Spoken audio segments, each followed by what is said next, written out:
হ্যাঁ ভিডিও বানাই ছেড়ে দেবো, ধরে জিগা মারি ধরে ভাইরাল করে দেবো। ভালো আছো? আমাদের কাছে তো টাকা নাই, থাকবে না, তোমার লস হয়ে যেত না? তোমার কত দিন কেমন? 400 টাকা। 400 টাকা বিক্রি করে নাকি তোমার লাভ?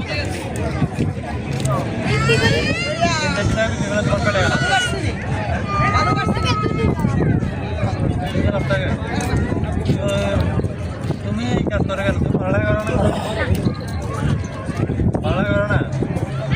তুমি কাজ করে গেল, তোমার বাড়ি তোমার বাবা মা কি করে? তুমি তো যাও না কেন? বলতে পারে না? আমি যাই না। তুমি যাও না, স্কুলে যাবে, ঠিক আছে? স্কুলে গেলে আমার ভবিষ্যতে এগুলো দেখা লাগবে।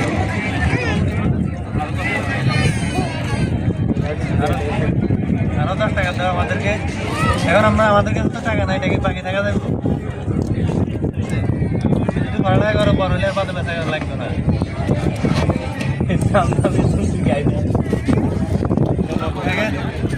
ছোট একটা বাচ্চা, ওর মন কত ভালো, আমাদেরকে বাদন দিতেছে, বলতেছে টাকা নিবে না। এই জায়গাতে আসলাম, দেখলাম কত মানুষ, ভালো ভালো মানুষ ভিক্ষা করতেছে। কিন্তু এরকম ছোট একটা বাচ্চা যে কর্ম করে খায়, দেশের মানুষ থেকে ওর থেকে অনেক কিছু শিকার আছে, যে ও অনেক কষ্ট করে খায়, কর্ম করে খায়।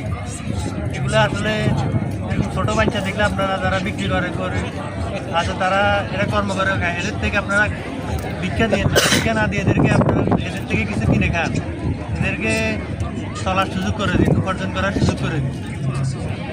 আসলে যে জায়গা থেকে ভিক্ষা করে ভালো ভালো মানুষ আছে, অনেক ভালো, যাদের হাত পা আছে, সব কিছু আছে, তবু ওরা ভিক্ষা করে। কিন্তু ছোট একজন মানুষ নিজের কর্ম করে যায়, ও তো পারলে ওদের মতো ভিক্ষা করতে পারত, ও কিন্তু ভিক্ষা করে না। এরকম জীবনে আমাদের এরকম অনেক ছোটো ছোটো বিষয় থেকে অনেক কিছু শিকার আছে। এখানে এসে দেখলাম এখান দিয়ে আমাদেরকে অনেক, যে এখান থেকে আমাকে 5 টাকা দেন, 10 টাকা দেন, এগুলো তো অনেক খারাপ জিনিস। ওরা তো এর মতো কর্ম করে খাইতে পারতো, ওরা তো আরো অনেক ভালো ভালো মানুষ, ওরা অনেক বড় বয়স হয়েছে, হাত পা আছে, সব কিছু আছে, তবু ওরা ভিক্ষা করে।